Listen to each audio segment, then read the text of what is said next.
and adulation he deserves. It's like unconquered territory. So. On August 9th, 1986, Freddie Mercury stepped onto the stage for the final time. His doctor had warned him not to perform. His voice was weakening, but he defied the advice, determined to give fans one last unforgettable show. During the haunting ballad Who Wants to Live Forever, tragedy struck in the crowd as a fan lost their life, casting a shadow over the performance. What unfolded next stunned everyone. John Deacon's sudden outburst and Freddie's mysterious disappearance after the show sparked endless speculation. Today, we uncover what really happened during Queen's last concert. Freddie Mercury was born on September 5, 1946, in Zanzibar, a small island and part of a British protectorate. His parents were Parsi and practiced Zoroastrianism, one of the world's oldest religions. Freddie's birth was unusual. He was born with 4 extra teeth, which he later believed contributed to his remarkable 4-octave vocal range. Growing up, Freddie was surrounded by African, Arab, and Indian cultures, influences that would later shape his music and style. At age 8, Freddie was sent to a British-style boarding school, St. Peter's, near Mumbai, India. It was he began calling himself Freddie, and where his passion for music took root. A teacher recognized his talent and advised his parents to pay extra for music lessons, a pivotal decision that changed the course of his life. At just 12 years old, Freddie formed his first band, the Hectics, covering rock and roll hits by Cliff Richard and Little Richard. He also adored Bollywood legends like Lata Mangeshkar, whose soaring vocals deeply inspired him. Freddie's life changed again in 1964 when the Zanzibar Revolution forced his family to flee for their lives. Thousands were killed, and the Mercury family escaped to England, settling in a modest home in Feltham near London. Despite the tough transition, Freddie remained focused. He enrolled at Ealing Art College to study graphic design, a skill he would later use to create Queen's iconic logo. To support himself, he worked odd jobs, including washing dishes at Heathrow Airport. During his time at Ealing, Freddie met Tim Staffel, whose band Smile featured guitarist Brian May and drummer Roger Taylor. When Tim left in 1970, Freddie joined the band and suggested a new name, Queen, because it sounded grand and powerful. The group played their first gig in June 1970 at a charity event. A year later, they found bassist John Deacon and solidified their lineup. Around this time, Freddie legally changed his last name to Mercury, inspired by a lyric in one of his songs, "Mother Mercury, look what they've done to me." Queen's early albums didn't find instant success. Their debut in 1973 barely charted, and their second album in 1974 peaked at just number 49 in the UK. But their third album, Sheer Heart Attack *, featured Killer Queen, and everything changed. Freddie wrote the song in one sitting, starting with the lyrics, a rare approach for him. The track, about a high society prostitute, became a hit, climbing to number 2 in the UK and number 12 in the US. It was a turning point, although not without tension. Roger Taylor worried its playful tone might make people question their credibility as a rock band. Then came * Bohemian Rhapsody star. Released in 1975 as part of * A Night to the Opera *, the song took 3 weeks to record, included 180 overdubs, and cost £40,000, making it the most expensive single ever at the time. EMI executives doubted it would succeed due to its 6-minute length, but Queen refused to cut it. Their manager leaked the song to DJ Kenny Everett, who played it 14 times in one weekend, sparking massive demand. It topped the UK charts for 9 weeks and became even more iconic after Mercury's death, returning to number 1 for another 5 weeks. In the US, it initially peaked at number 9 in 1976, but after its appearance in * Wayne's World * in 1992, it soared to number 2. The groundbreaking video for * Bohemian Rhapsody *, filmed in just 4 hours for £4,500, featured the band's 4 faces in a prism shape using visual feedback. It revolutionized music videos, setting a new standard for the industry. Queen continued pushing boundaries in later videos. In * I Want to Break Free *, they famously dress in drag, parodying the British soap opera * Coronation Street star. Though humorous, it was banned by MTV in the US. Meanwhile, * Radio Gaga * feature clips from the film * Metropolis *, with Queen paying $100,000 just for the rights.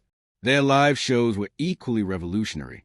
During their 1975 *A Night at the Opera * tour, they used an elaborate lighting setup with 168 lights and 12 aircraft landing lights, so large it required its own generator.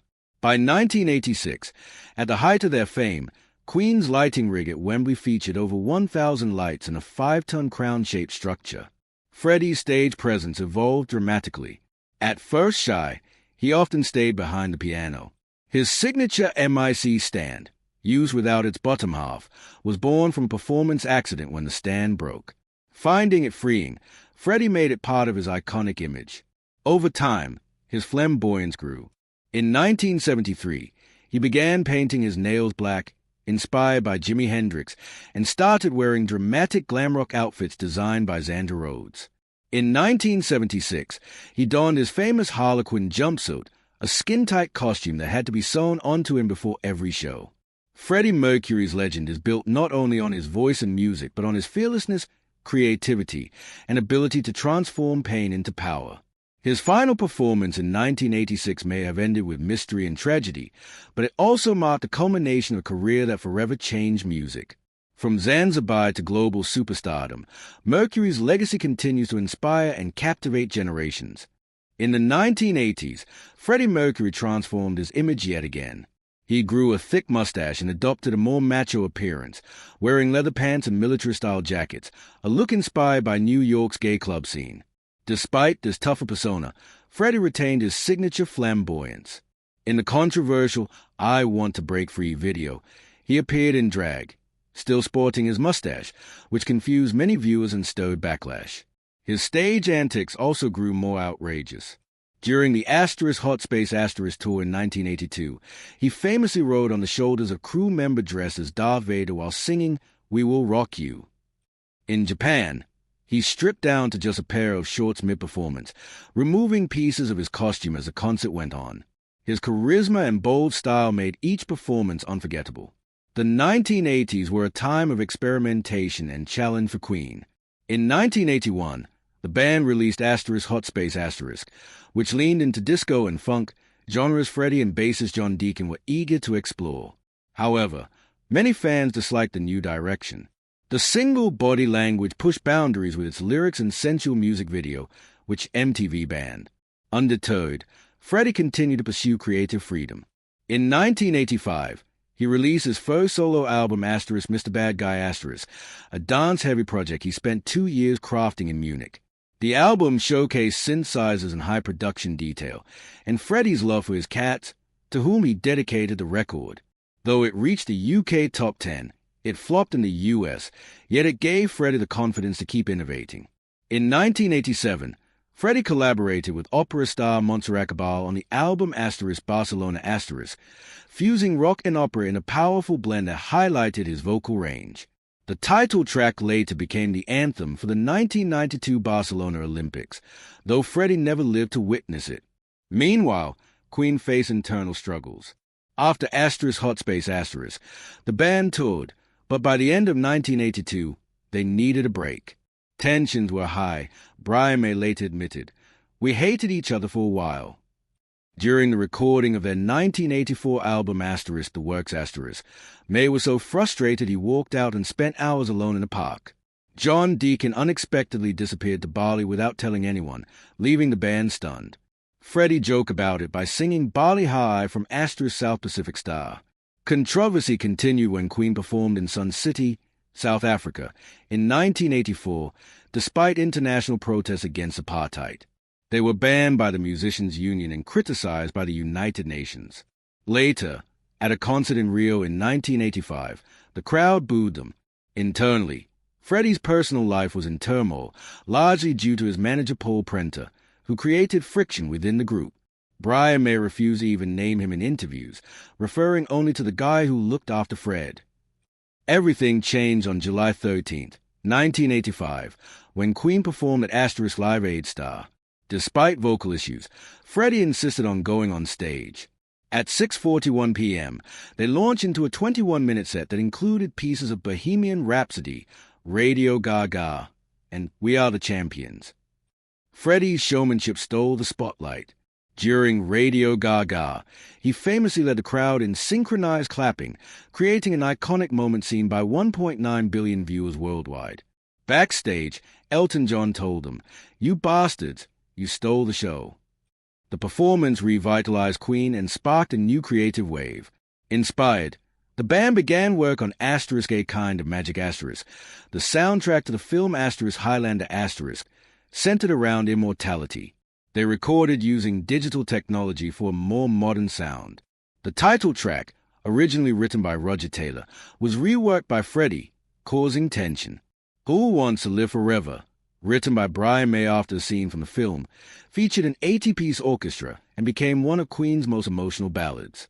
In 1986, Queen launched their biggest tour ever, *The Magic Tour Star. Spanning 26 shows across 9 countries in just 8 weeks, the tour featured a massive 160-foot wide stage with walkways into crowd, over 8 miles of cables, and a 20-foot video screen requiring its own generator. The sound system was so powerful that residents miles away complained about the noise. On August 9, 1986, Freddie took the stage at Knebworth Park at 6:41 p.m., unaware it would be his final live performance with Queen. An estimated 120,000 fans packed the venue. Freddie, in his trademark white tank top and tight jeans, looked confident, but his health was declining. His doctor had warned him that morning not to perform due to an inflamed throat. Still, he refused to cancel. Despite moments when his voice cracked, such as during Under Pressure, he turned to the audience, inviting them to sing along, turning flaws into unforgettable moments. At 8:03 p.m., they played Who Wants to Live Forever. The lyrics hit differently, resonating as if Freddie was singing about his own life. At 8:17 p.m., they launched into Bohemian Rhapsody. Freddie, defying his vocal limitations, sang parts of the operatic section live, even hitting a high note he hadn't attempted in years. The crowd erupted. The show closed with We Are the Champions, during which Freddie's voice cracked again, but he held the note defiantly.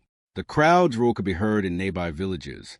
At 8:59 p.m., the band played God Save the Queen, typically their farewell song. But Freddie lingered. He stood still, eyes closed, then bowed deeply and said, "Thank you, lovely people. Good night and sweet dreams." At 9:02 p.m., he exited the stage, his final live moment as Queen's frontman. Backstage, turmoil continued. Just 18 minutes before the concert, John Deacon, usually the calm and reserved bassist, shocked everyone by violently throwing his bass guitar across the dressing room, nearly hitting Roger Taylor's drum tech. It was the most upset anyone had ever seen him in 15 years. Later, he confided in Brian May, "I can't do this anymore." Queen's final concert was not only an epic farewell for Freddie Mercury, but also a turning point for band, filled with emotion, backstage tension, and an unforgettable legacy that would echo long after the lights went down. It was all too much for John Deacon. He seemed to sense that this might be their last concert with Freddie Mercury. Tensions ran high. Deacon even argued with the sound engineer over his bass levels. Despite his clear distress, when he walked on stage, he delivered one of the most powerful performances of his life. That night, however, was marred by tragedy. During the emotional performance of Who Wants to Live Forever, a 23-year-old fan named Michael Jennings collapsed just 50 meters from the stage. Medics responded quickly, but he was pronounced dead at 9:43 p.m. as Queen was playing Bohemian Rhapsody. The band didn't learn about it until after the show. Jennings had an undiagnosed heart condition, and the excitement of the concert, coupled with the intensity of a 120,000-strong crowd, proved too much. Just 2 days before, he had won his ticket in a radio contest. His friend Sarah, who was with him, recalled how he kept saying it was the best night of his life, until he suddenly collapsed. This heartbreaking loss led to stricter safety regulations for large concerts in the years that followed. After the show, Freddie Mercury did something uncharacteristic. He left the stage immediately. Normally, he would stay for post-show celebrations and chat with crew members, but this time he rushed off.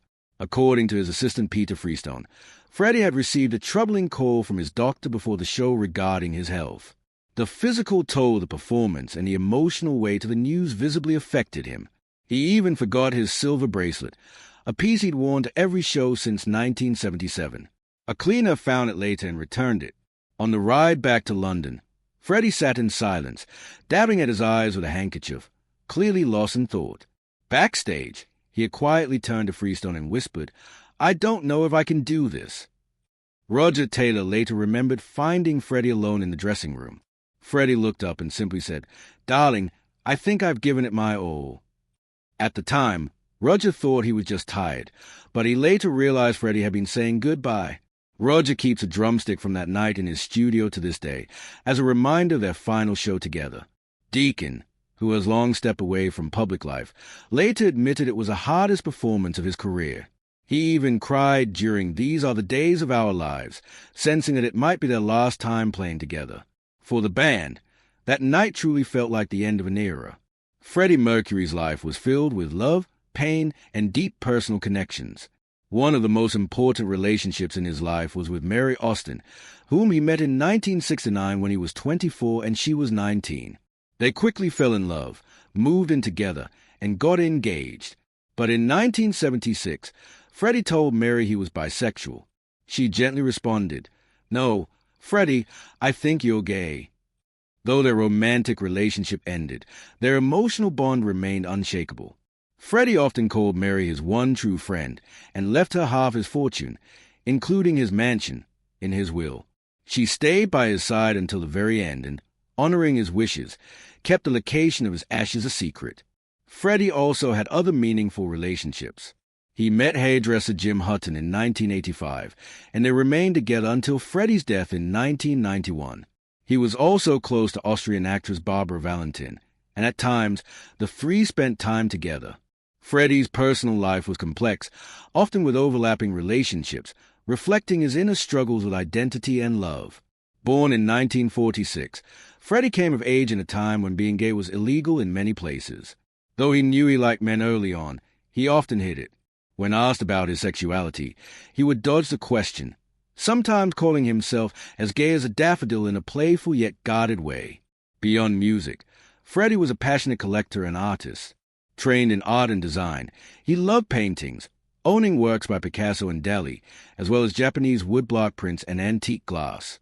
He even commissioned portraits of his cats. His mansion was filled with rare, beautiful objects, reflecting his deep appreciation for visual beauty. Freddie's battle with AIDS was something he kept private for many years. He was diagnosed with HIV in April 1987, though some signs appeared as early as 1982, such as a suspicious lesion on his tongue. Despite persistent rumors and press speculation, particularly by British tabloids, Freddie denied the truth. The stigma around AIDS during the 1980s was enormous, and Mercury chose to protect both himself and those close to him. Only a few people in his inner circle, like Peter Freestone, knew the truth. Freddie had seen many friends die of AIDS, and the fear haunted him constantly. He avoided questions even from his bandmates. Brian May once said they never asked because Freddie made it clear he didn't want to talk about it. Mercury poured more love into his cats than into most relationships. He would call home just to check on them when away. On November 23, 1991, just one day before his death, Freddie released a public statement confirming his AIDS diagnosis. The next day, he passed away at age 45 due to pneumonia brought on by AIDS. Jim Hutton described his final hours as peaceful, saying Freddie looked calm and radiant. His death brought an end to years of speculation and silence. Despite his illness, Freddie never stopped creating. In 1990, Queen recorded *Innuendo Star. The band adjusted their schedule, working 3 weeks on and 2 weeks off so Freddie could rest. Doctors had warned he didn't have long, but Freddie's determination never wavered. When Brian May doubted whether he could record the demanding vocal for The Show Must Go On, Freddie downed a shot of vodka and said, "I'll do it, darling." He delivered the performance in a single take. His final recording session was on May 22, 1991, when he recorded A Winter's Tale. The song appeared posthumously on the album *Made in Heaven*, released in 1995. Freddie's last public appearance was at the 1990 Brit Awards, where Queen received a Lifetime Achievement Award. He looked frail and thin, shocking many fans. Brian May gave most of the speech, while Freddie simply said, "Thank you, good night." Those few words were his last public statement, a quiet, graceful farewell. By June 1991, Freddie rarely left his Kensington home. His condition deteriorated rapidly. He lost his sight and mobility, spending most days in bed. On November 22nd, he stopped all medication except for pain relief. That same day, he and Queen's manager Jim Beach prepared a public statement announcing his illness. Freddie Mercury died on November 24, 1991. In the wake of his passing, his legacy only grew. Asterisk Made in Heaven Asterisk sold over 20 million copies, and Queen's Asterisk Greatest Hits Asterisk became the best-selling album in UK history.